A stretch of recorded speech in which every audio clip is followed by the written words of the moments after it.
Welcome to The Importance of Meaningful Work workshop. My name is Alexandra Stroud. I work in marketing and development for Thales College, along with Kelly Ellis and Clifford Humphreys. Unfortunately, some of you I've met before, but unfortunately, you will, if you did not go to the speech and debate tournament that I actually went to last week, and you're here because of that, you would have met Sydney Leonard, who is also working in leadership. She couldn't be here this morning, but that will be another face that you will hopefully see in relationship to Thales College leadership. So, good morning. I would like to introduce Clifford Humphreys, and then he will introduce our speakers. But before that, I'm just going to give you a little bit of an update for Thales College for those of you who are interested. So first and foremost, if you know about our dual enrollment program, registration is available online now. So if you do have high school students, juniors, and seniors that are interested in dual enrollment, you are now able to register. Our schedule is not up yet. So if the schedule does not, if you have conflicts and you're not able to use that schedule, it's okay. We can take you from it, but you still have to apply so that we can make sure that you can even do dual enrollment first. So I would encourage everybody to go ahead and apply. Like I said, the registration link is on our thalescollege.org website. So that's number one. Number two, I don't know if you noticed it driving in, but there's a building across the street that has a sign on it that says Thales College. So if you did not notice it on your way in here, on your way out, you can look across and you will see it. You are the first to know this location. So it's actually across the street. That's our building. So we are not giving tours yet, but we will let you know when that is the case so that you can have a chance to check it out for those who are interested. Clifford, am I missing anything? The table in the back. I know that you may have noticed a table with a bunch of material and swag on it. Please feel free to take anything from that table on your way out at the end of this. We will have a Q&A at the end of our speaker's talk, and Clifford will facilitate that, Mr. Humphreys.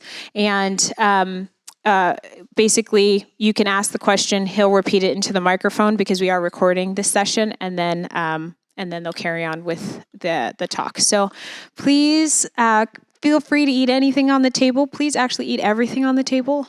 We don't want to go home with a billion bagels, so please enjoy. And thank you for all coming again. Awesome. All right, thank you, Alex. It's kind of funny talking into a microphone that's not amplifying my voice, but I trust that it's doing some good. Good morning. My name is Clifford Humphrey. I'm the Director of Admissions at Thales College, and I'm also a professor there. I'm very pleased to see some of my students actually here this morning who are currently enrolled in our dual enrollment course. In fact, this is our classroom right here, and you can see we've got some images on the back there. I'm teaching a Writing and Rhetoric course with Dr. Grattan Brown and an American History and Constitution course. And so right now this is our classroom transformed into our general meeting hall. But anyway, I'm very happy to see you all. I'm so excited to see Thales College go from just an idea a short time ago to an actual thing. And we've got a sign on a building, and we're teaching classes. And so this is just very exciting to be a part of this. Today, this thing keeps going off. The workshop that we envisioned for today is we wanted to give some young people just categories for thinking about employment, and wanted to help them develop sort of a long-term vision for career and for things they can be doing right now that can help set them up for success later on in life. And that's a general theme with Thales College. Our mission is to provide an affordable liberal arts and professional education to give students the wisdom they need to thrive in life and work. So this is a part of our mission, and we're pursuing it here. So we're really glad that you're here. Seating, there are a couple seats right over here, second row. Thank you. So I am happy to tell you more in general about Thales College. I know some parents especially have some questions, and we're going to have some time after our presentations today to just ask general questions about the college, and I'll be very happy to answer those questions. So stick around, and if you think of anything, write it down, and we'll come to it at the end. But right now, I wanted to introduce our first speaker, who's my good friend, Tim Roth. Tim is going to talk to us about how you can think about your passions and what do you need to know internally about yourself, how God has made you and the kind of strengths and talents that you have that will help you think about your plan and helps and get you started for what kinds of careers might be best suited for you. So that's what Tim's generally going to talk about. I'll let him fill in the rest. You should know about Tim. He's from Michigan, so he's another person who's not from North Carolina. But I grew up in Georgia, so that's his neighbor. But anyway, he's been here a while. But he started out in marketing, and so that's his background. And he did that for 13 years at a company in Michigan. He then had a stint as a history and economics teacher in high school. And so he has experience talking with young people, and that's a passion of his. In fact, Tim was a part of our Summer Institute last year. And you should find an advertisement for our Summer Institute that's for this coming summer. So please follow us and keep track of that. Mark out those dates on the calendar if you're interested. The Summer Institute last year was a great success, and we're happy to be planning it again. So Tim was a part of that last year. In 1996, being an entrepreneurial kind of guy, he started his own company, and it's a one-man show, and he does labeling services for small businesses, and so that's what he does. And because I know Tim pretty well, I can see how this is an example of him knowing who he is, leveraging his personality and his strengths. He's a very personable guy, as I think you'll find out. He's very amiable. He likes people a lot, and so his job allows him the opportunity to be able to interact with people for business, and it's also what he loves to do.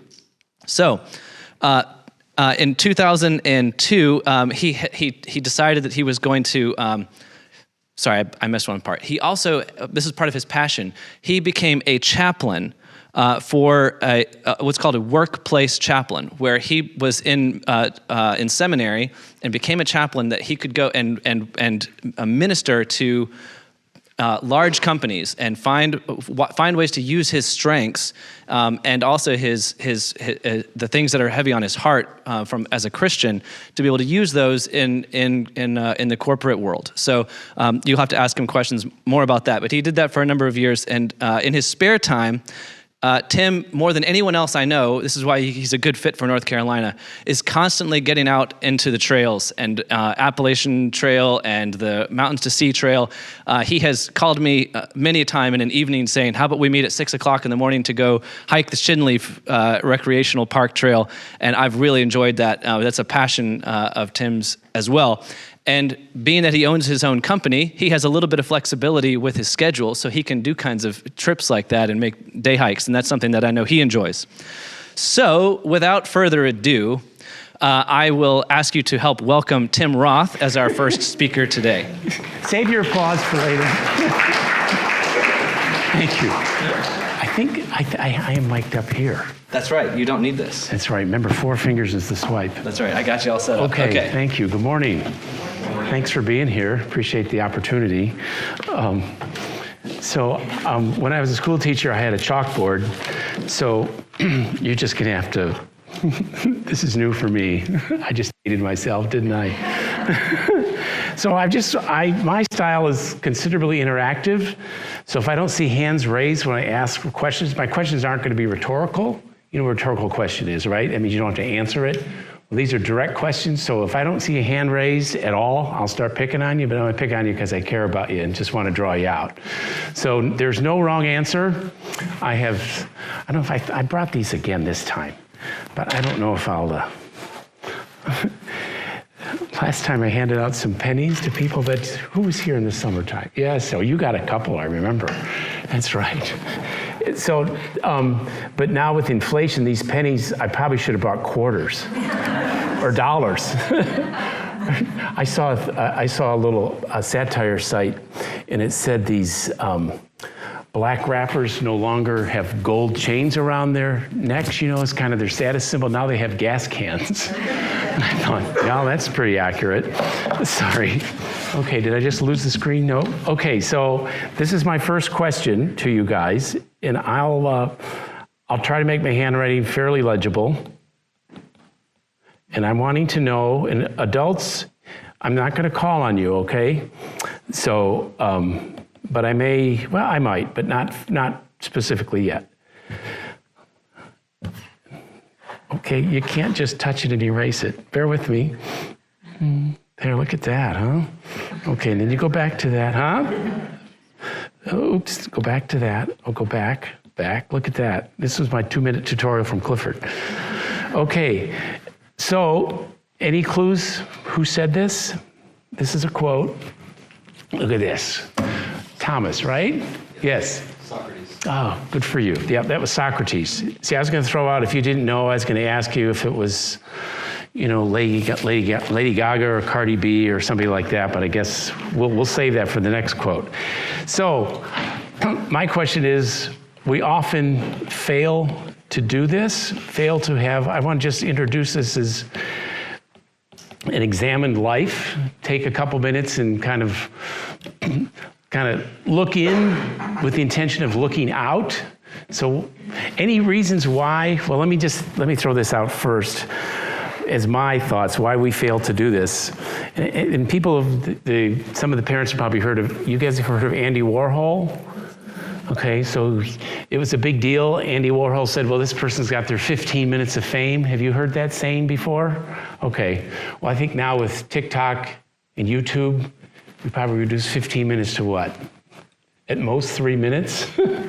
That would probably be a long YouTube video anymore. And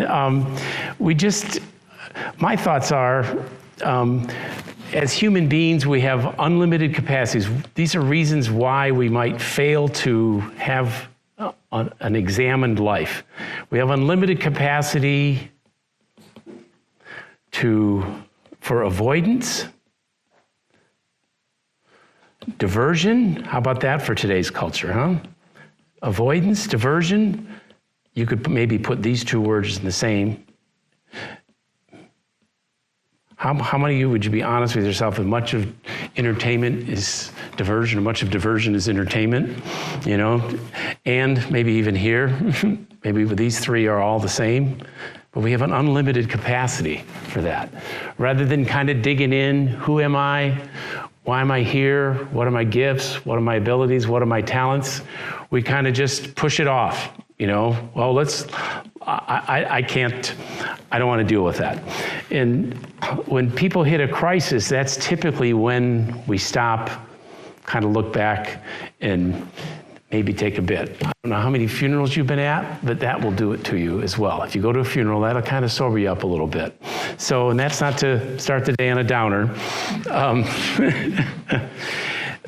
There was a French philosopher who lived in the 1700s. I think I need to write this one out. And he said this: all of humanity's, bear my handwriting, I'm sorry.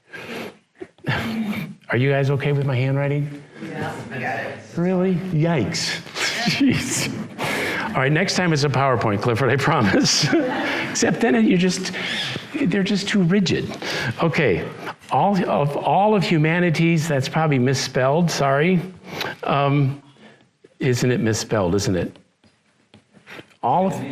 Does it really? Oh, yeah. No, it's humanities, it's Y''S, I bet. No? Is this right? Yeah. Okay, you can correct me in front of my friends, it's okay. All of humanity's miseries derive from not, and let's talk about this for a minute, not being able, does anybody know this quote? Does anybody want to finish it? I'll let the parents finish it if they know it. Clifford, you're not allowed to participate. Being what? Able. Yeah, being able, that word is able. Able. How about, all right, any parents? Any parents heard this one yet? No, it's Blaise Pascal.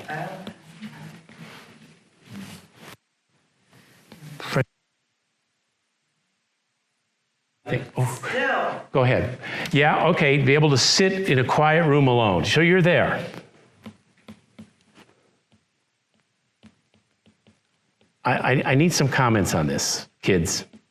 All of humanity's miseries derive from not being able to sit in a room alone. So what's going on there? Anybody? Oh, that was a hand. Look at that. You didn't know your hand just got raised. That was a subtle hand raise. Your thoughts on that? You can't sit still. You can't have reasoned thoughts. What was the word before thoughts? Reasoned. Reasoned, okay. Well thought out, yep. Okay. Anybody else? Oh, there's almost a hand up. Oh, don't rub your chin. I almost caught that as a raised hand. Now, be careful. Tell me your first name again. Lucy. You're just right on the side aisle. I have to call on you. It kind of makes sense, just like with the way that we all, at least over the pandemic, doing school like alone in a room by yourself. And then like if you look around now, like the number of people whose feet are twitching. Whose feet are twitching right now? It's like sit still. Okay. Yeah, and I don't necessarily, he doesn't necessarily mean like you're physically still. He's talking about obviously what goes on here, right? That's what you were referencing, I think. Anybody else? All right, Alex, I'll count you as a kid. I'm not a student, I'm sorry. But I just think about how, what is the quote that really boredom is also the mother of invention? And I think we oftentimes replace boredom with activity Yes. instead of just being bored. Yes. Yes, there you go. Did you all catch that? Yeah, there's so much coming at you that we, plural, I'm in this group, don't take time to be quiet. One of the disciplines in any faith world is solitude and silence and stillness. But that's not practice because we just got so much coming at us, and it's easier just to turn on the channel or look at your phone. I mean, I got a phone. Well, won't go there right now. Okay, so why are we hesitant to? What happened, Clifford? You're on the eraser. I'm on the eraser, you guys. I'm on the eraser. There you go. Okay. So why? Well, okay, how do we define ourselves? I'm kind of switching gears a little bit. We define ourselves. Geez, this handwriting. It's art, really. It is. It's what? It's art. It's art. Thank you. We'll get into giftings a little bit later. Okay, my wife's an artist. I'll get real sensitive about that. She says anybody can be an artist. I'm just sorry. Whoa, look at that there. We often define ourselves by, I'm just going to leave it simply as three things. How we look, okay? What we have, I'm going to have you in what we do. That's often how we define ourselves. Or when you meet somebody, what do you say? Oh, what do you do? Where do you live? Or what do you, all that. So how we look, that's generally our physical appearance, correct? That's how we define ourselves. Do I have any head nods in here? Oh, look at that. Okay. What we have, our possessions, still an ed there. Our possessions,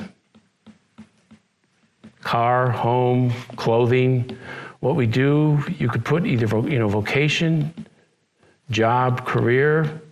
That's often how we define ourselves, and that's often how we define other people, clearly. So obviously there's some pitfalls to that, and what would those be? Let's look at looks. What's the pitfall to a look? If you define yourself by your looks.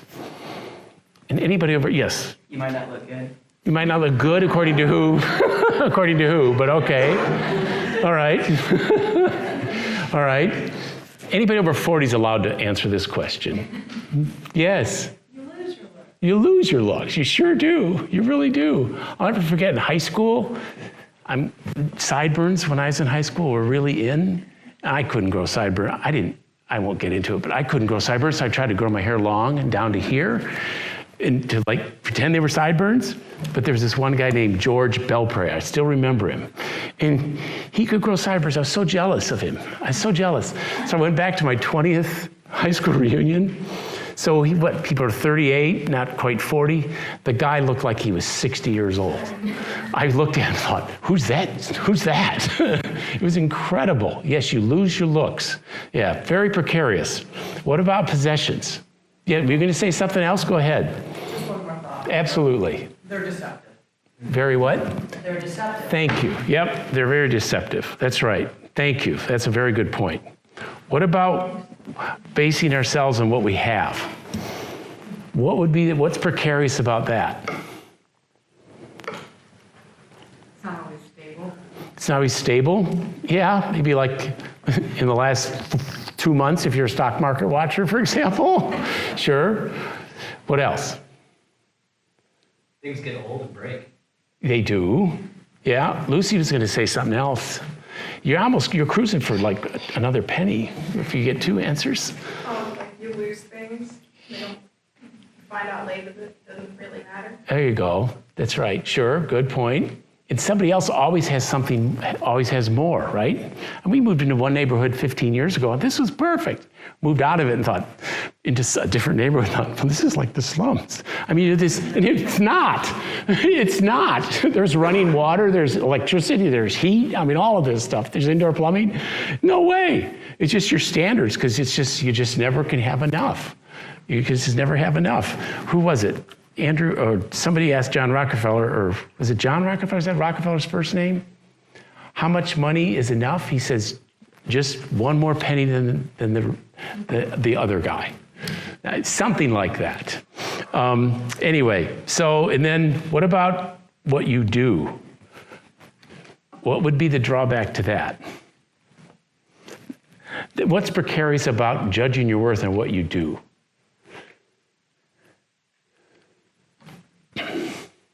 I'll help you. Go ahead. No? Well, I was just correcting the face, but I think I'd say that Tough class. Yeah, no, that the value of what you do is going to change over your life, and also it's heavily dependent upon what other people think of you. Yes. And there's always somebody better at it, generally. And it's just, the marketplace is just very, very precarious, I think. Can I also say, I think, who values what you do really depends on, the crowd you run in.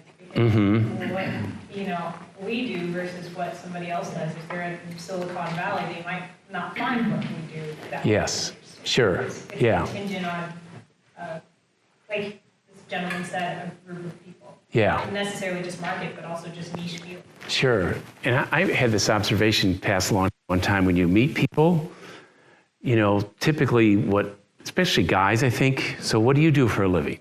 But some people might not be proud of what they do for a living, or sort of have a sense of shame, or, it's a place that some serious judgment could come in to place.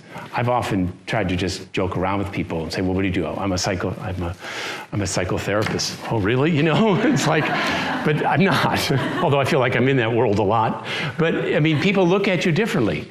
What I found, the suggestion was, why don't you ask people, where they're from? That might be a better connection. Oh, you're from so-and-so. Oh, I know somebody. Like, oh, well, the weather up there, how'd you manage? It's a little easier entry way into meeting and greeting people. I find that to be a little less, people I think are less threatened by that. So any other comments, since we've had just roomfuls of comments so far? Let's switch gears and just talk briefly. Clifford, am I okay on time? Okay. Gifts, skills, and passions. So I got 3 columns. Can you tell these are columns? Look at that. Look at that. Thank you. I could really fancy watch. No, I won't do that. I have to make it a different color. So tell somebody, some thriving high schooler, tell me the difference between gifts and skills, perhaps. Hey, we're thinking in the back row. Go for it. Tell me your name. Harrison, go for it. That's right. Refine. And they take work. Yeah. Yes, sir. What's your name? Gavin. Gavin, go ahead. I think so. I think they're inborn, maybe? Is that a good word? Is that a word? Yeah. Inherent. There you go. Thank you. Yep. What else? I'll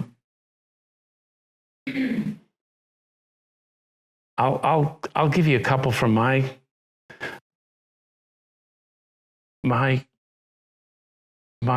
little experience in the world.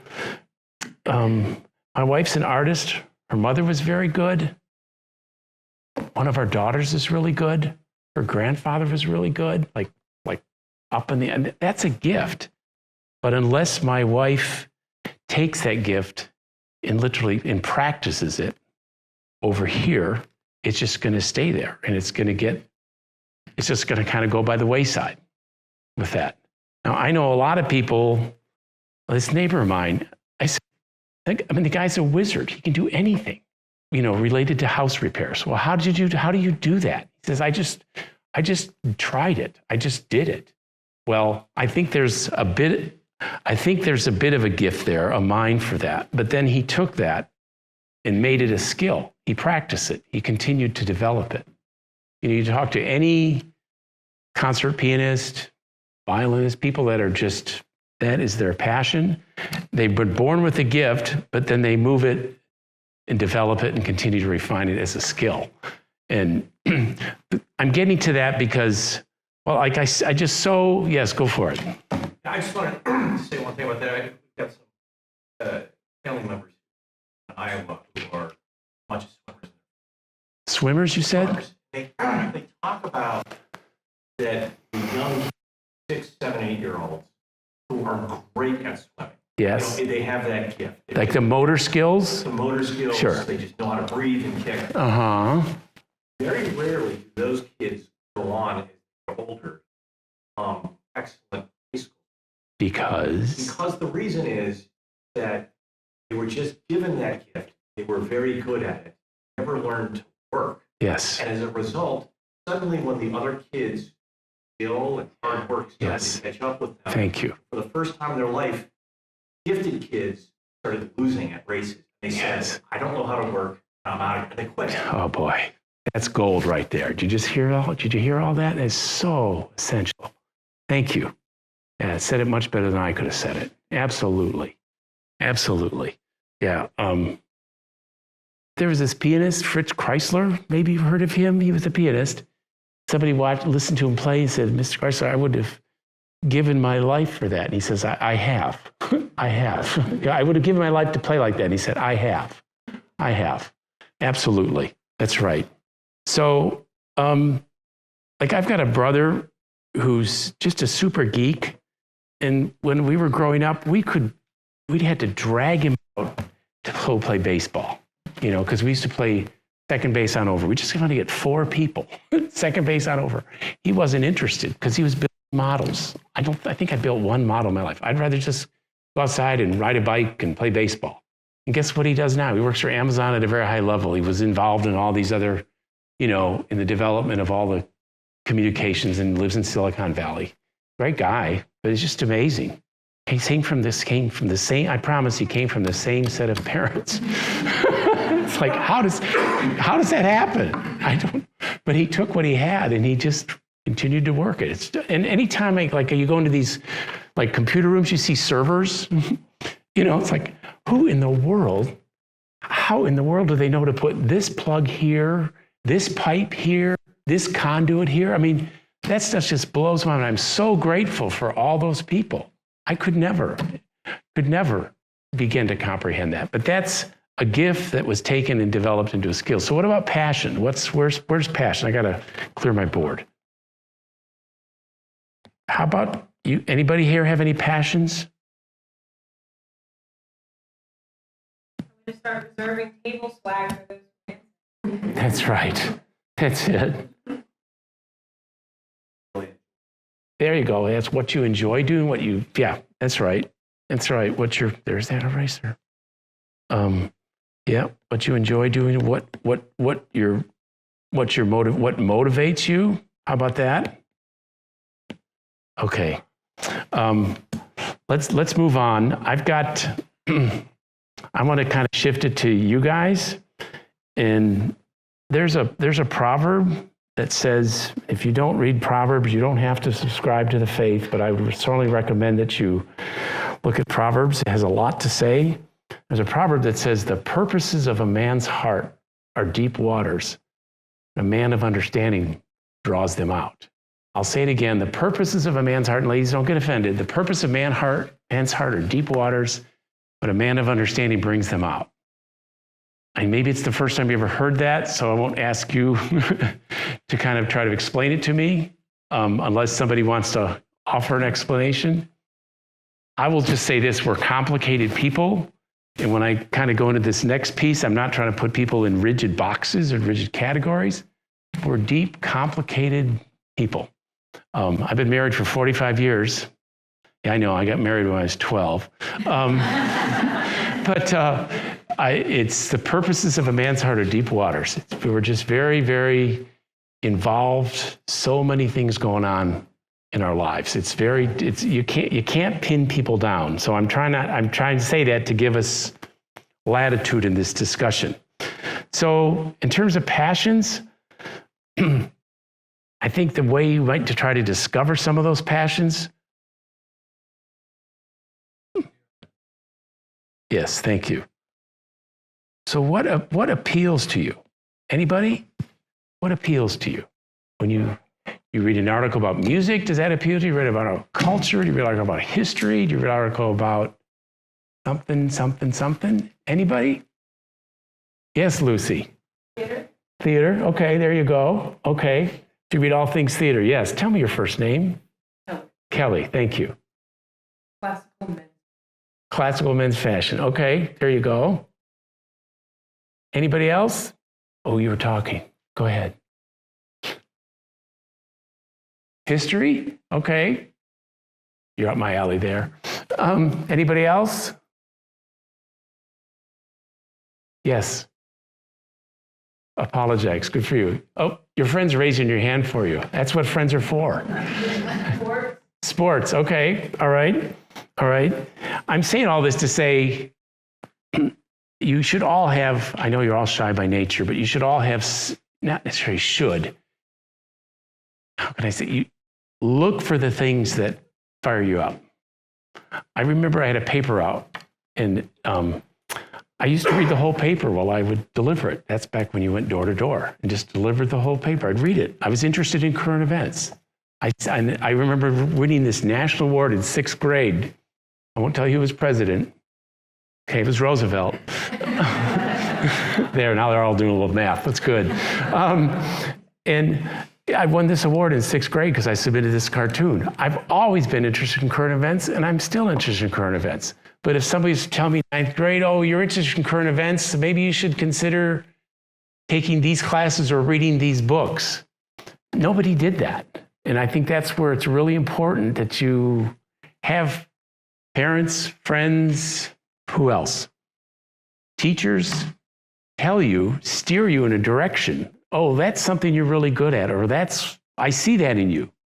And maybe you see it in yourself, but maybe you should, and that's, again, we could go into the importance of friendships, but I think those are vital tools to find out who you are. And this is all leading into what Adriana is going to go to. Future, what kind of, Clifford, what'd you do to me? Pick up your dry cleaning. All right. I already did. You did? Okay, well, check that off. This is awesome. This is great. It is a nice coat. Okay. That's perfect. There's another one here about baby formula? No. Okay. So what kind of books do you like to read? What kind of movies? How do you spend your free time? These are all questions you should ask yourself as clues as to who you are. This is to help you brand yourself, but even know who you are, what kind of a brand are you going to present? That's kind of my point through all of this.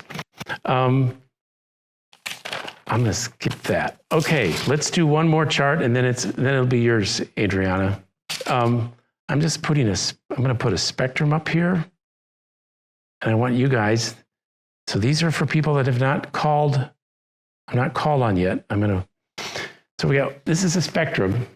How can I get rid of free time? There we go. Okay, this is a spectrum, a continuum. There, look at that. That's a really nice straight line. Sorry. Goodness sakes. Okay. So, like I said, I don't want to put people in boxes, but what would be the opposite, just for purpose of illustration, what would be the opposite of a logical person? Go ahead. What's that? Intuitive. I would think that'd be more logical, wouldn't you? Intuitive? Boy, I don't know, help me out. You were going to say something. Sure, you're an adult. Go for it. Oh, we're just like you. What's that? It's more logical. Yeah. Tell me your name. Saria? Okay. There you go. That's the word. Sure. Okay. Yep. Okay. And somewhere, well, let me finish this. Okay. Somebody else want to give me two opposites in terms of people and temperament and personality? Yeah. Okay. How about introvert and extrovert? Okay. Say it again. Yep. Yep. Does everybody know what those mean when somebody says they're a type A? I don't. What a B? Yeah. Alex, what's a B? That's good. Well, I know he's nodding his head really hard. No, he's not. I mean, your husband. Type A. Okay. I was going to put down here. I mean, this kind of fits into that. What's the opposite of somebody who's a planner? Yeah. Okay. Yeah. Kind of extemporaneous, a whatever kind of person. Are you seeing yourself in any of these people? Yes, sir. Oh, sorry. That counts as a hand raised. You'd be in the planner side? Okay. All right. Do you like math or English? Okay. So you like the science. Okay. All right. And English too? Yeah. Geez, how'd that happen? Okay. Second row back, or last row back, second one in. You told me your name, but okay. Yes. Any thoughts on this? You have any other sort of opposites you want to contribute? Ooh, very good. Imaginative. Okay, let's put that over here. That's good. I hadn't thought of that. And maybe more structured. Would that be a better way? An opposite? Sure. These are all things that we need to look at. Okay, Alex. No. I go back. Right brain. Yeah. Okay. And a right brain typically means what to you or people? What? Not you. Don't you answer. When somebody says, "Oh, they're a right brain," what does that mean? Have you heard that expression? Okay. Any kids want to contribute what that means? If somebody's right brain, what does that? What's at work? It's not motor skills. What's the word I'm looking for? Better. I mean, it is. The left side is left brain. And we don't want to be on the other side there. We really need to be in the middle of the stream. We do, ideally. Yeah. Yes. So we need to be able to flex the flow, but also. Sure. Okay. Mm-hmm. Yep. Yeah. So when you hear somebody's more of a right brain person, what kind of a person are they? Not to put people in boxes. What? Yeah, a little more intellectual. Yeah. Mm-hmm. Yep. And persons. No, see, I think logical is left brain, logical, literal. Yep. Right brain is emotional, art. Free spirit. Free Yep. spirit. Yep. Yep. Yep. Yep. Yeah. A friend of mine started a church in Denver. He said it was for the left out in the right brain. And it's got a lot of artists and creative people in it, that's for sure. So all of this is just to help you kind of assess who you are. And again, lean on your friends that you trust, that friends that you know really care about you, your parents, teachers. All those things are very, very important. I don't know. I think I'll stop there. Okay. It's kind of an overview. I hope this is of some measure of help. Yeah, and we're going to do a Q&A conversation, kind of an informal thing after Adriana speaks, and so we'll be able to flesh out some of these ideas more. Okay. There we go.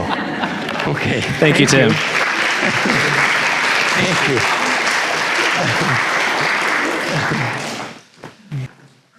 All right. We're going to switch out our technology here. Yeah, switch out the technology. Adriana needs a chalkboard with an eraser and some chalk. She's actually going to use the PowerPoint.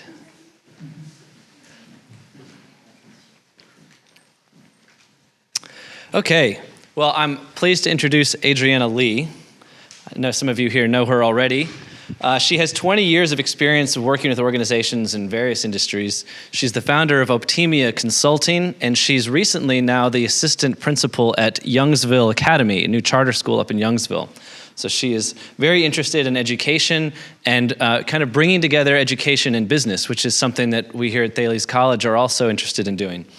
What she does is she helps clients help students develop their potential in various ways. And she's been doing a lot of thinking about how young people can set themselves up for success at an early stage. So that's what she's going to be presenting on today. And like I said, after her presentation, we're going to have just an informal conversation, and we want you to participate. So hold your questions, and we'll include you in the conversation as well. But without further ado, I want you to help me welcome Adriana Lee.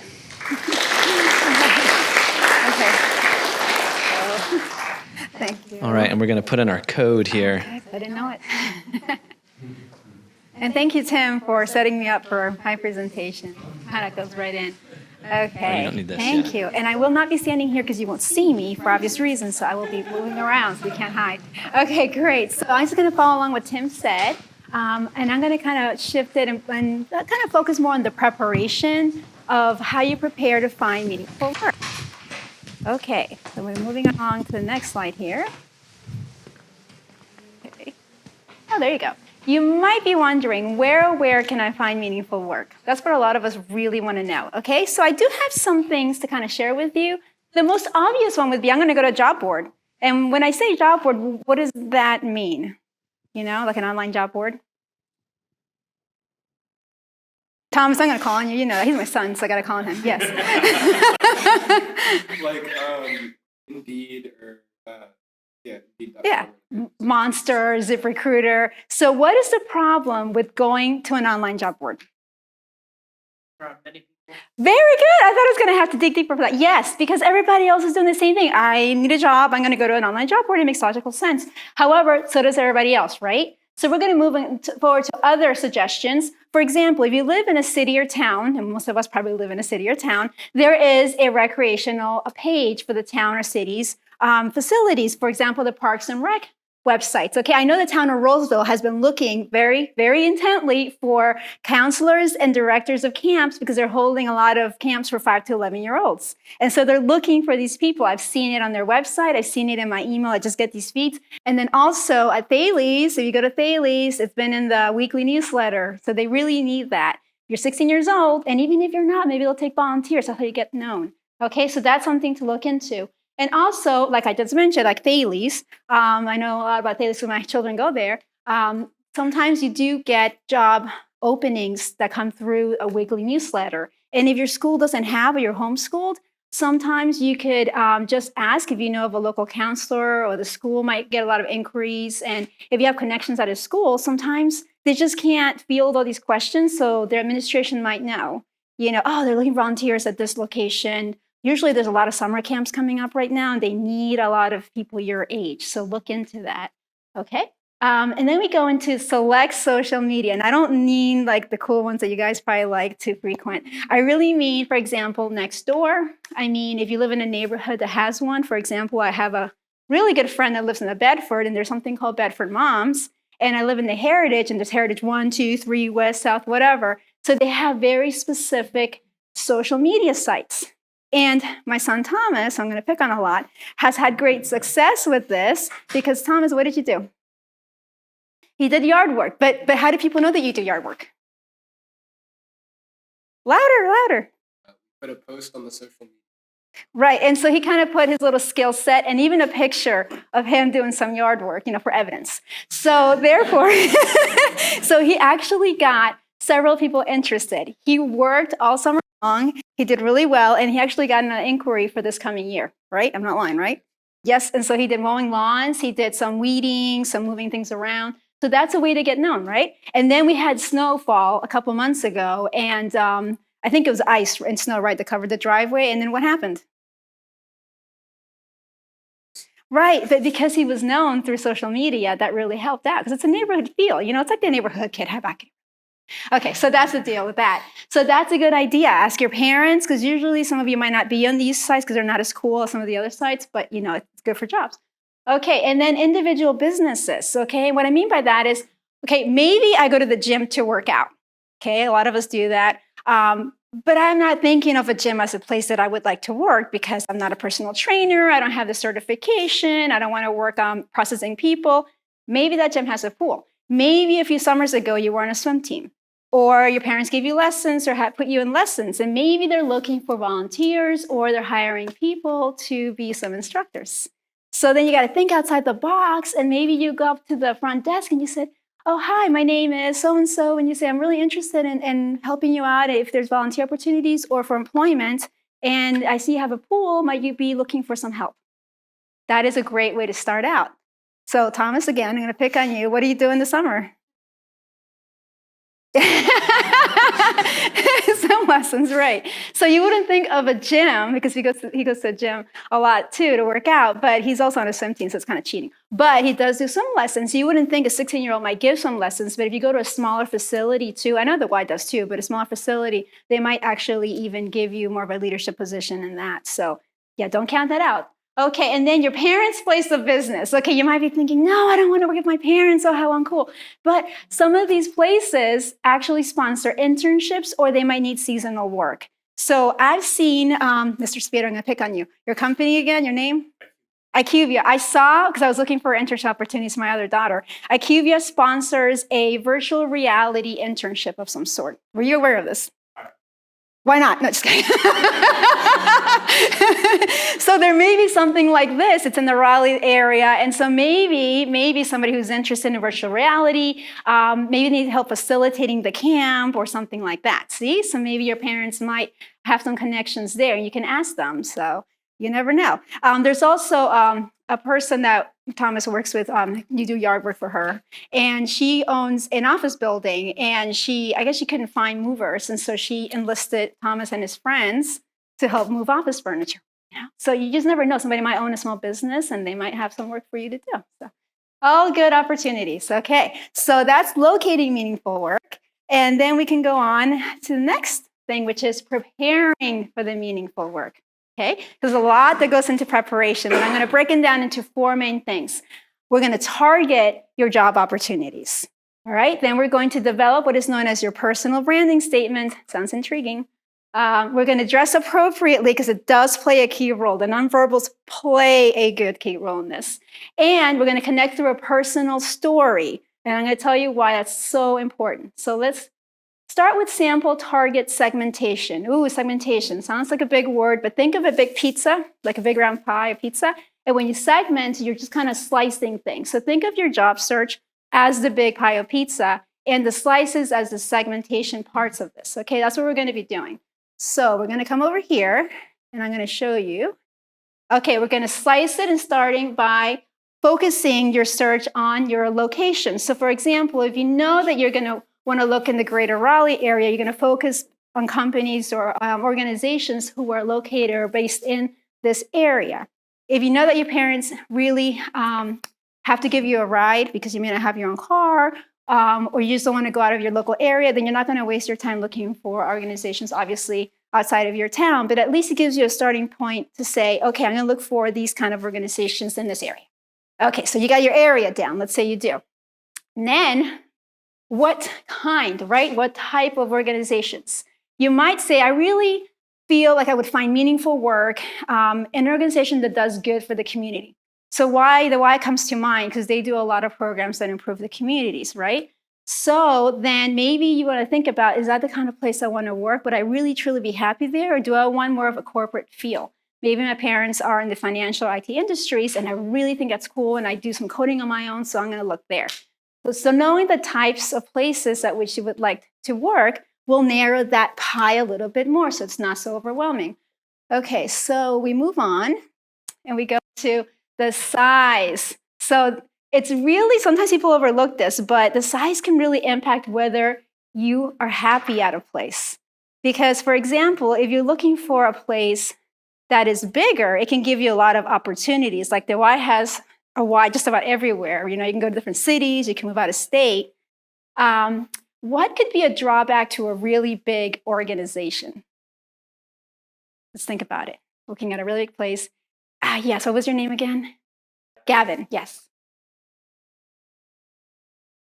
Why not? Right. So you kind of, think about a classroom, you have 30 kids, you don't get known, your teacher may not know your talents as much, right? Because you got a large amount of people to deal with. So if you go to a smaller organization, maybe you don't have as much flexibility in moving from place to place and having other opportunities to transfer, but you're going to get maybe recognized for your talents. It'd be easier to make a better or bigger impact. So you got to think about this and kind of like along what Tim said, knowing your strengths and your weaknesses.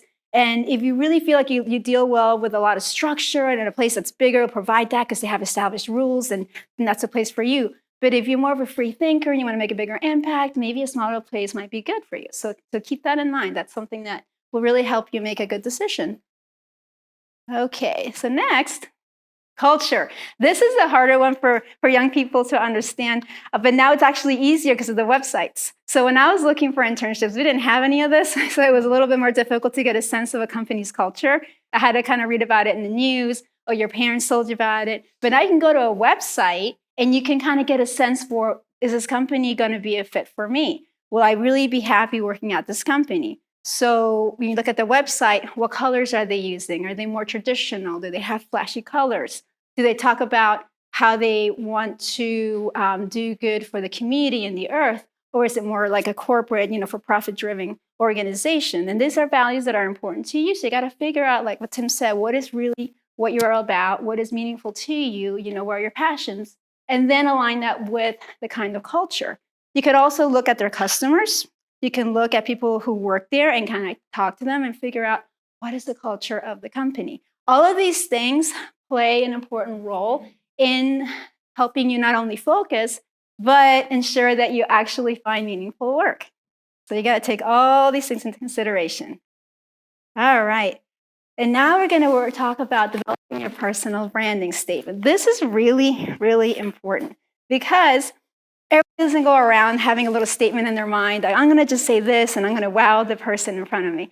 So it's really, really difficult. And when I talk about branding, I talk about something that you're projecting all the time. The way you talk, the way you look at a person in the eye, how confident, you shake somebody's hand, for example. Do you slouch? Do you not slouch? These little things make such a big impact, and you're advertising what you're all about when you do this. So we're going to give an example. I think it's the best way to explain this.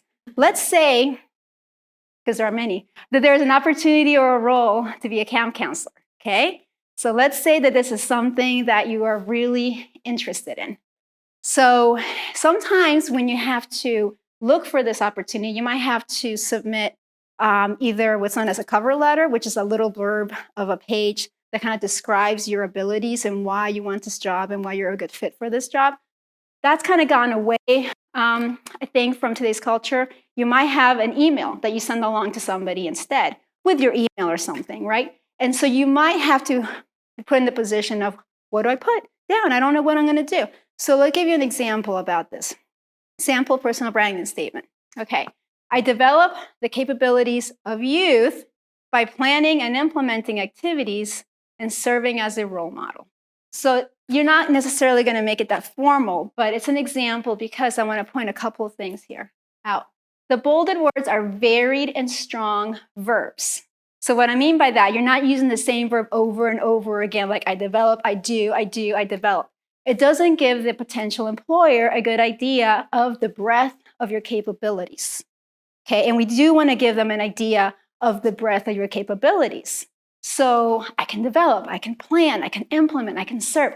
Employers love the word serve because they're really there to serve a client base, customers, kids, right? And so when you come in, you're like, I'm going to plan, I'm going to be in charge. But what about this notion of serving, especially when you're working with youth, right? So you can use that word and you really mean it, right, Tim? You really mean it, and it's really, your passion, and that really can have you stand out from a crowd. So that's what those bolded words mean. And then The word youth really describes the customer that you are going to be serving, along with all these skills that you might bring to the table. All right, and the more specific that you can be, the better. And this is not just something you can put in an email, not something you can do in a cover letter. This is something that you should probably have on the tip of your tongue.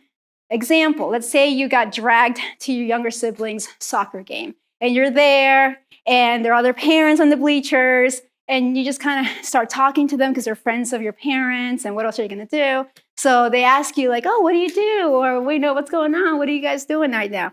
If you're slouching and you're like, I got to be here, it's not going to give them a good impression, right?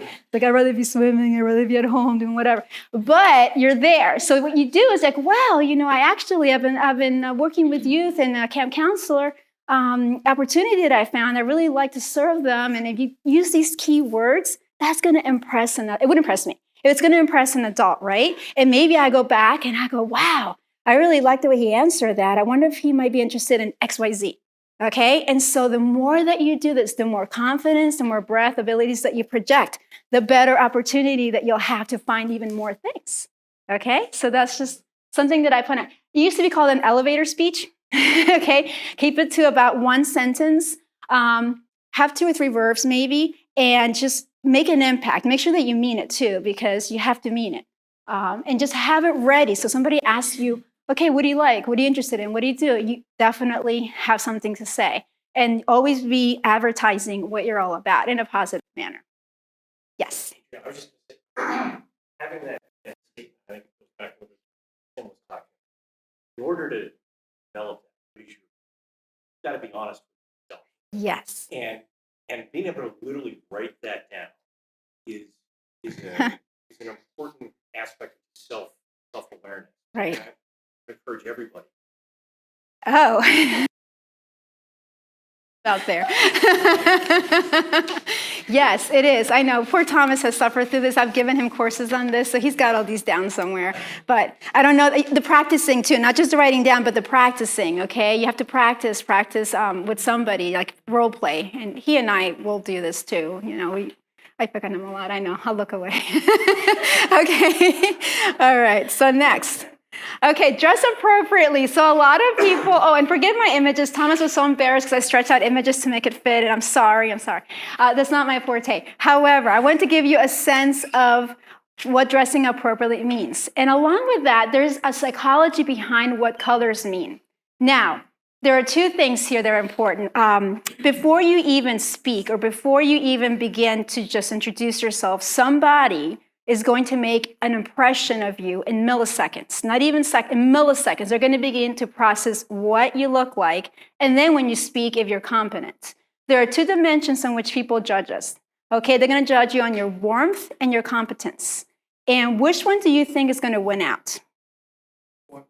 Warmth, absolutely. Because back in our prehistoric times, we had to learn, okay, can this person help save me, but do I trust that person? And that is such a key thing. Do I trust it? And that really, really wins out. Because we all have worked with people that are really good, or they're really kind of very intellectually able, but they don't have our best interest, and you're kind of weary of them, okay? So you'd rather take the intellect down a notch and have somebody that's warm and caring, okay? So along with all the other things I've told you, these nonverbals are so important. It's so hard. They're not necessarily gifts that you're born with. These are things that you have to develop. And learning about a company's culture will help you determine how to dress appropriately. Okay, so on the left over here, we have more of a dressier kind of ensemble. So these are things that you might think about when you're going to, let's say, get an internship at a bank or as an IT professional. Maybe not so much now because you're remote a lot, but it used to be banking because I did a lot of internships at banks, and that's what you would wear. Or a retail outlet that's trendy. So you might wear what that girl's wearing on the top left. And as you shift to the right, it's a little bit less formal, but still appropriate. So we know we've all been to Chick-fil-A. Okay, what do the people at Chick-fil-A wear? Okay, I heard over here. Yeah, but what type? Okay, black pants, good. Polo, okay, yeah, I was going with polo. So if you were interested at a job at Chick-fil-A, you might submit your information and then make yourself to the store or, whatever. I was going to say at a non-busy time, but they're always busy, unless Sunday for obvious reasons. So you want to try to make your way in there and maybe meet the manager, the hiring crew, whatever. You're going to wear a polo, okay? Because that's what their culture is. You're not going to show up in jeans and a ripped shirt or something. That's what I would advise you to do. And yes, it matters. You might think it's not, because people that are hiring are closer to my age, and it matters, it matters, okay? It definitely matters, okay? So if I see 5 teenagers coming in and one dress looks like that, I'm gonna say they're gonna be a good fit, okay? So that's a little thing.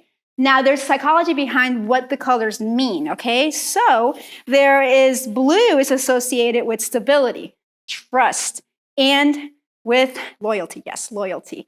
So I taught a marketing course a while ago, and the color that's favorite for men and women is blue. So that's why you see a lot of blue in the corporate culture. See? Blue. A lot of blue. Okay, so just so if you want to play with the psychology, that's one of the things. And then khaki is associated with honesty, warmth, and it's more of a neutral color. So it kind of works well with a lot of things. So that's something you want to kind of keep in mind if you want to convey those kind of vibes. Okay, it's fascinating if you ever want to look into marketing and how they use colors when you're over. You can use the same kind of thought, being more formal on the left and less formal on the right, with the colors gray, black, and white. And they also give you different vibes. So gray is neutral, it conveys sensibility, it conveys stability, but if you use excessive gray, feelings of depression. That's why it's best as an accessory, okay?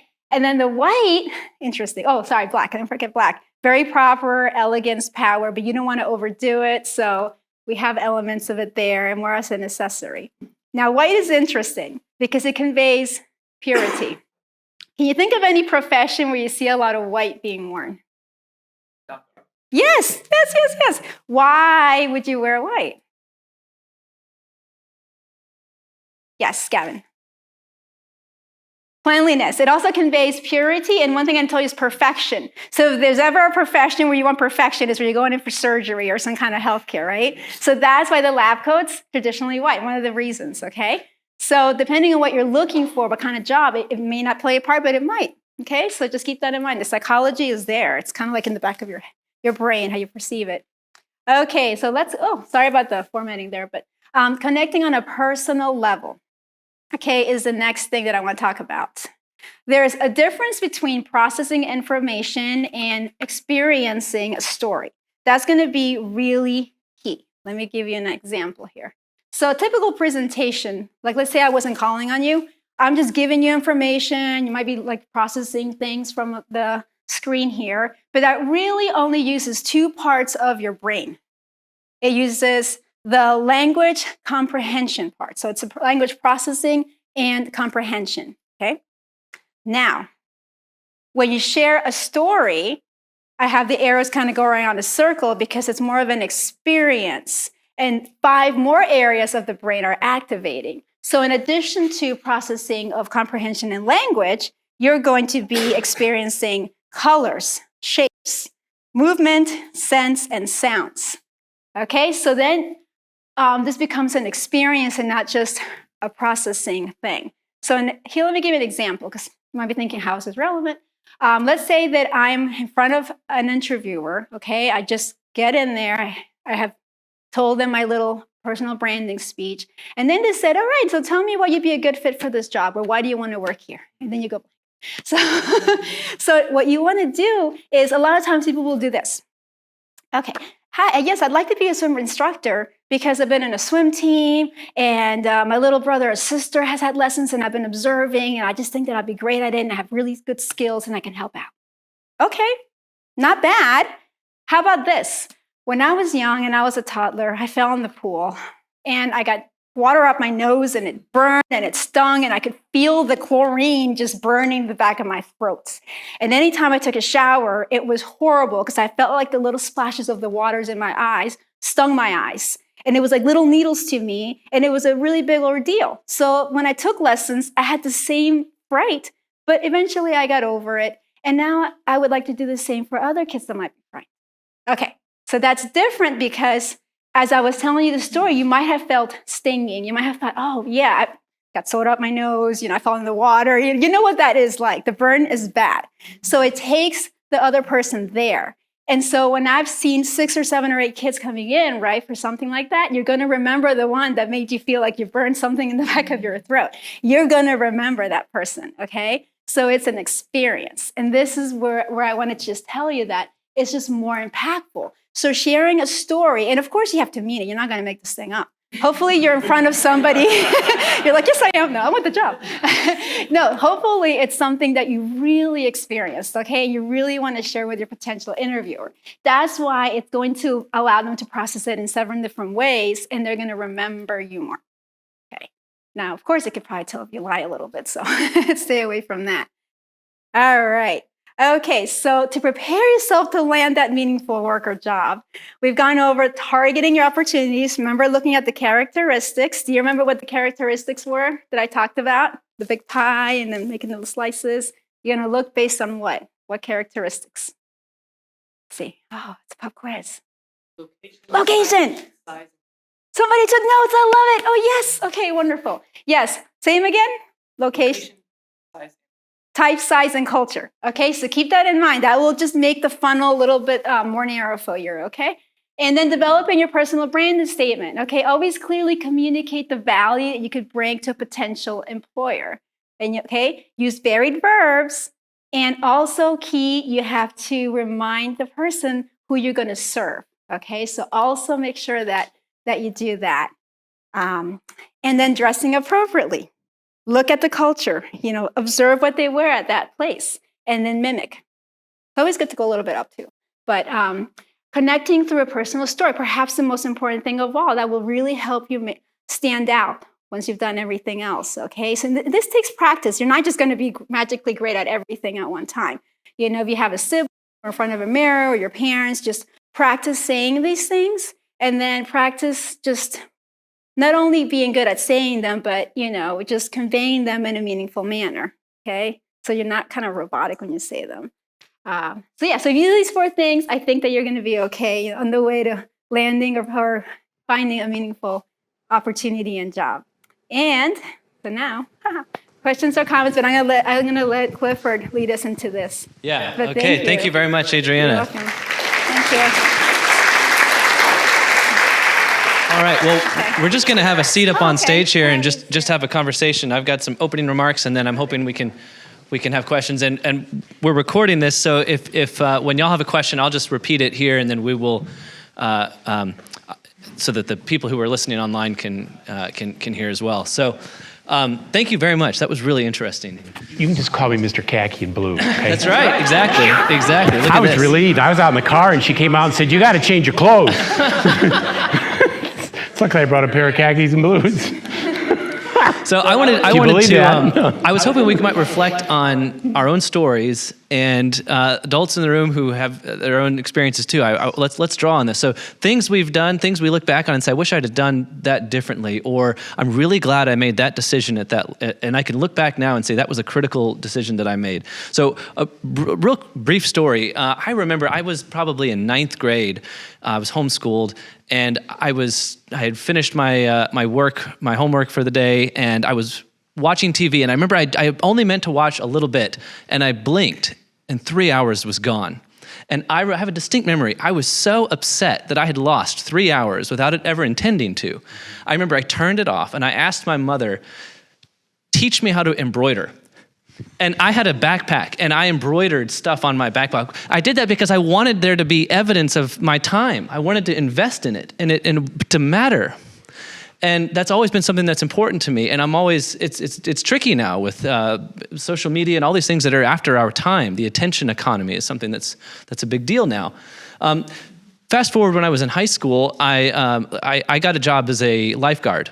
And I know probably some of you here have done that or do that currently. I did that. Why? My brother did it. That's why I did it. And it seemed like a good idea at the time. And I got 2 things out of that job. I got a little bit of money and a tan, and both were gone in about 3 months. I had the same feeling when I'd lost that 3 hours of time. I thought, what do I have to show for this? Now, I kind of have an interest in being independent and being able to fix cars on my own. I didn't drive it today. It's a diesel now. Don't even ask about the price of diesel right now. But I drive a very special car, 1980 Mercedes station wagon diesel, and I like being able to fix it. It breaks down from time to time, but it gives me an opportunity to fix it. And I kick myself. Sadist. That's right. He's a masochist. I've heard the stories.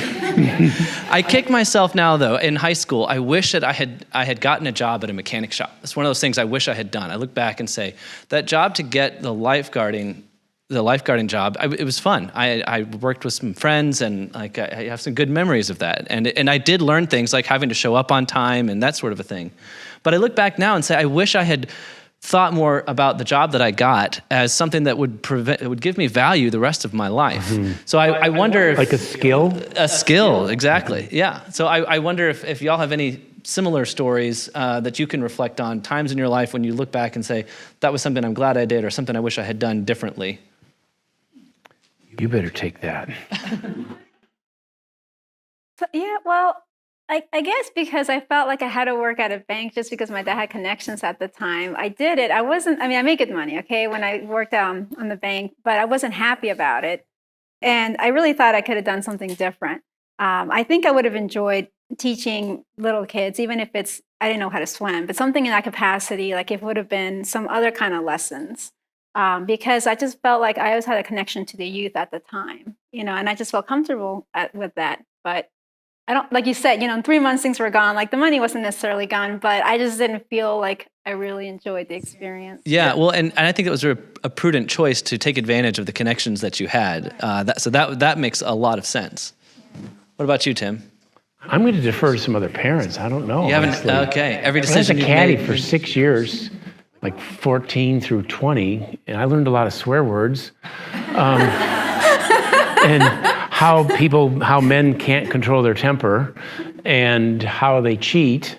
I'm serious. And no, I don't want to even go the rest of it. No, honestly.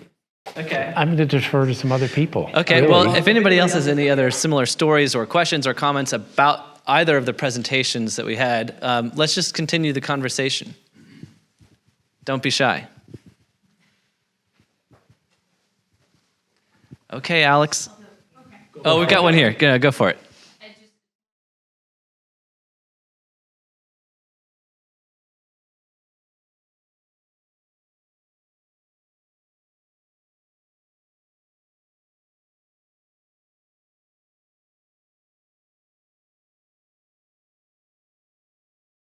Good at and like it and love it, and sometimes we're kind of forcing them to Right. love it. Thank you. How do you kind of strike that balance between developing the passion and seeing where it lands and being okay with either way it goes? Mm-hmm. Do you want to rephrase that just a little bit so that we can get it into the microphone? Oh, you can. Okay. I'm just thinking about my answer. Yeah. So just because you have a talent, tell me if this is it. Just because you seem to have a skill in something, it doesn't mean you have a passion that goes with it. Some people are good at things, and parents especially might think you're squandering it if you're not passionate about it. But passion is one of those things that's hard to control. It is. If you don't have it, there are certain things you can do to cultivate it, but sometimes you're cutting against the grain. I had a job at a cabinet shop in New York for 3 years after college, and I wanted to learn the trade of woodworking, and I was cutting against the grain. It was just not a natural talent, no matter it was. So there's certain things that you just can't do. So I don't know. What do you do when you have that disconnect? I'm a relationship person, and so it's just so tricky. Sounds. You've probably heard this so many times. I mean, it's really hard to be a parent, and it's really hard to be a kid, and I think it's getting harder to be both. I mean, I'll get to the answer.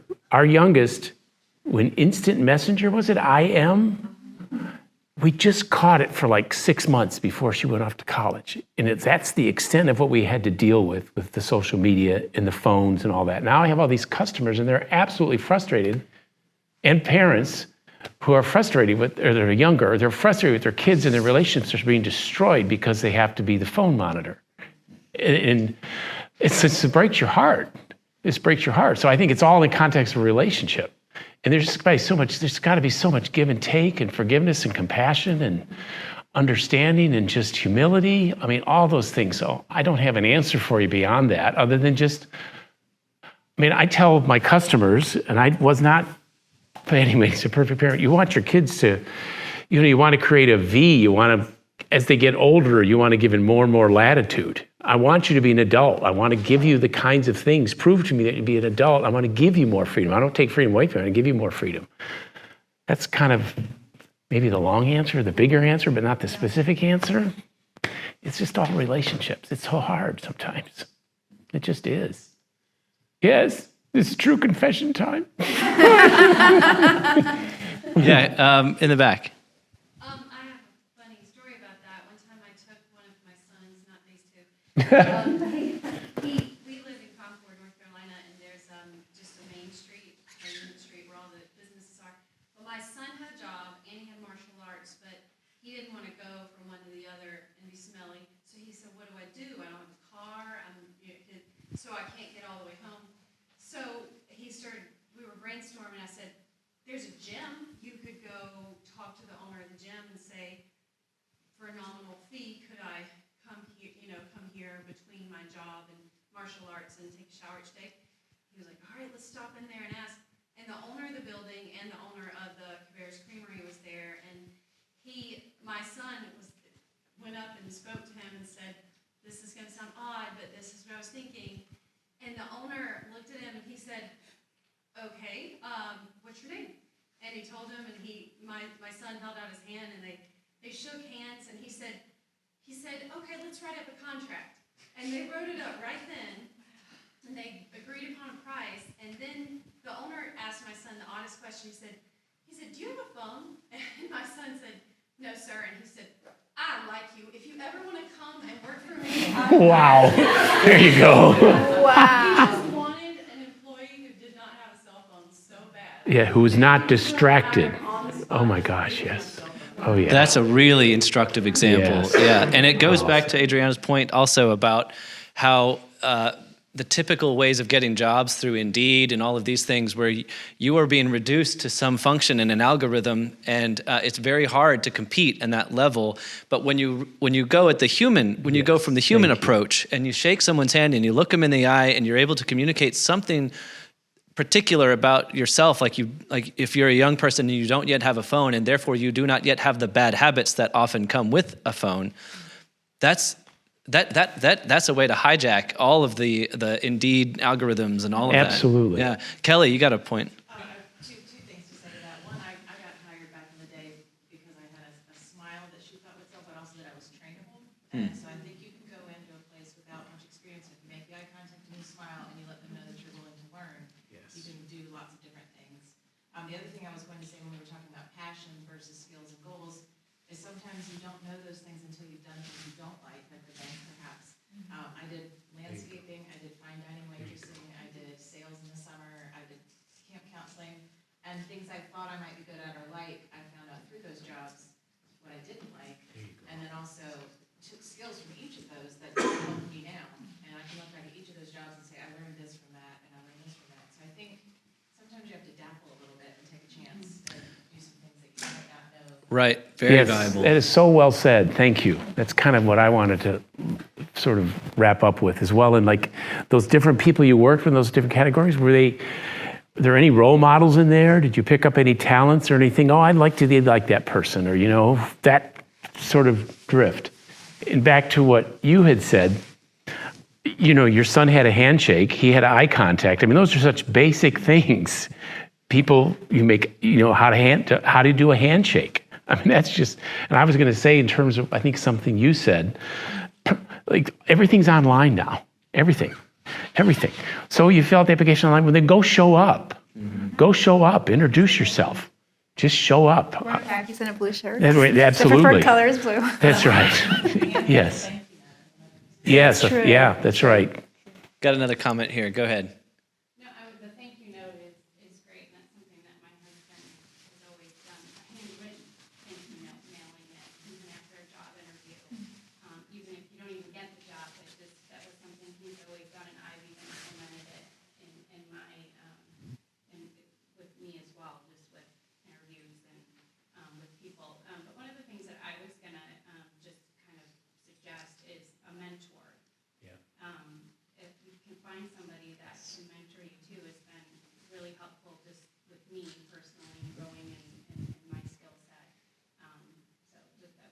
And you don't have to put titles on it. It's just a relationship. Sometimes titles hinder it. Yeah. I wanted to bring up an observation.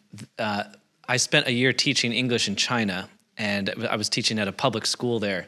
And there was a period in the day when the kids would all be released for recess. And it was a fairly large school. There was a soccer field, ping pong, badminton, basketball. I'm probably forgetting 2 or 3 other activities. I don't think there's anything small in China. That's right. But I noticed something peculiar. Every day, the same students would go to the exact same activity. They had a variety to choose from, but they would always go back to the same one. And I asked one of the other teachers about that, and she said that was they wanted to become good at that one thing.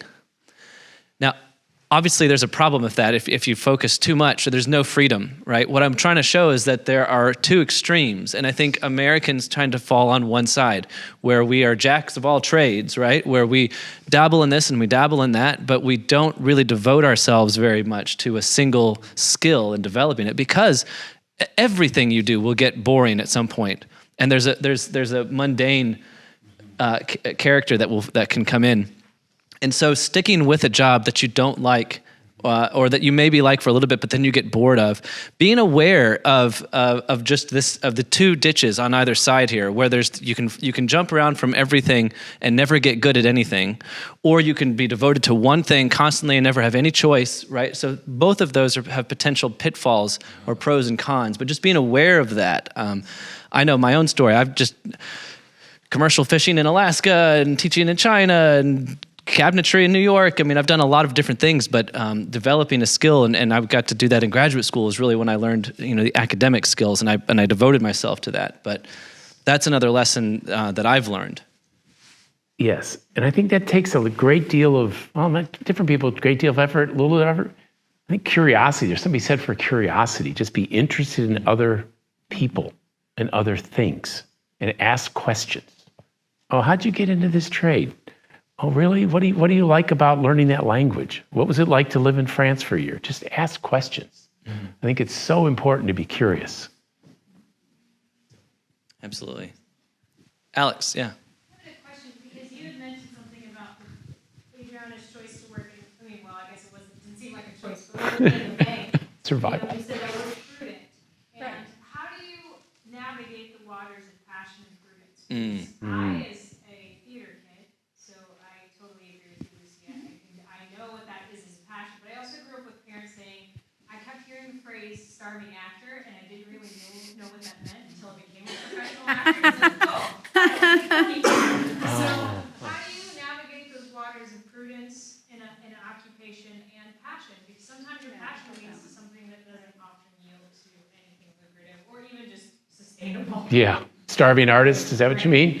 Yeah. So actually, I could take that one, because while I was at the bank, there were opportunities. There were like internship programs, and they wanted somebody to help do event planning. And that was more what I wanted to do at the time. I found that more interesting. Again, it was less data-driven and more people-driven. So you could be in a prudent situation like a bank, but then you can seek out opportunities where you use skills that are more meaningful to you. So event planning and working with groups of people and getting them motivated towards the goal, I found that like a lot more rewarding personally when I was younger. So you could always make that. In any organization, there's probably going to be some events and some group work that you can work with. And even if that particular industry organization type isn't the one for you, because those are transferable skills. You could take those to different places. Mm-hmm. And it doesn't have to be an either or. Yeah, you can have this job that you don't necessarily super passionate about, but then after 5 o'clock, you're into this small little theater group, or you hang out with people that have a similar interest photography club, whatever. It doesn't have to be either or. I think it'd be and both. Absolutely. Who's the guy who did Dirty Jobs? You know who I'm talking about? The Mike Rowe, yeah. Oh, okay. He did a video for PragerU on this very question. And he says, the worst advice that you will hear all the time is follow your dreams. And he says, every movie star who accepts an award at the Oscars or whatever says, just follow your passions or something like that. And I think Tim did a good job of navigating and showing the different things you have to balance along with passion. But if you're just living in a dream world, pursuing something without any kind of connection to a real life plan and a real awareness of what your actual talents are, I might have a dream about being an astronaut all day, every day, and twice on Sunday. I'm never going to be an astronaut. And so and he gives examples of a guy who started a business doing some kind of a sewage cleanup or something. But he noticed that there was a need. He filled that need, and now he owns a big business and is a wealthy man and does whatever he wants. So balancing passion with prudence and being able to see what is within my capacity and what does my community actually need. Those are, very good observation. I have another example. I'm going to use Thomas again. He's like, all right. So right now, he managed to find an opportunity at the club where he swims. But they had openings for swim instructors for little kids. Now, is that his dream, his passion? What do you think? Probably not long term, right? But he was told after he did several lessons that he might be selected to do coaching of a team, like his sister's level. And that interested him a lot more because he gets to use the skills that he's acquired, the stroke skills that he knows for the swimming strokes, with a group of kids and make up workouts and get them motivated and coach them when they go to these big meets and stuff. And that's more exciting to him. But sometimes we have to kind of take steps along the way. And if he proves that he can handle that responsibility of one-on-one with the little kids and not lose his cool with them and motivate them, then you can do a group. Because you're going to have some people within that older set of kids that act out like that. So then he would have the skills. Okay, I can transfer these skills over. What did I do when the kid didn't want to do? How did I motivate him? What if they had a breakdown? What did I do? So.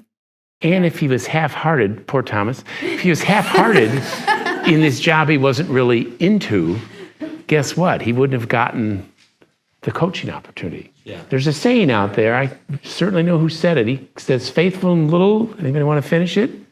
Faithful in little, what's the rest of it? Come on, somebody's got it. Faithful in little, faithful in much. Faithful in another, faithful in your own. Or faithful with another's, faithful in your own. I mean, there's just so many parallels out there. Absolutely. Well, we've got just a couple minutes left. Any other closing thoughts or questions? Yes, Zaria.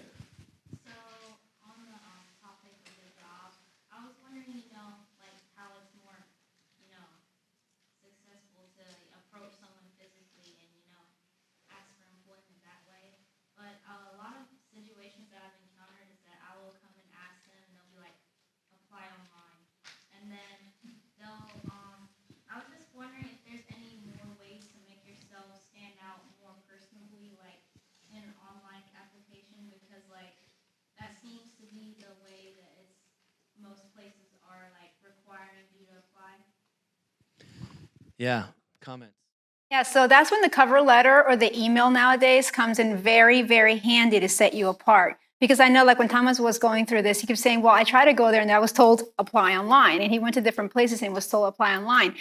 As a manager, I would never say, I would probably steer you there, but I would want to have a 2-minute conversation just so that I can make notes about this person. But it's so easy now to just say, I'm going to deal with it online because that's the culture. So if that happens to you, and it will happen to you, that's when you have that story that you can share in a little paragraph maybe on the email, get their contact information. It's so easy to find this online now. And then a cover letter, if they allow you to write one, that's what's going to set you apart. Mm-hmm.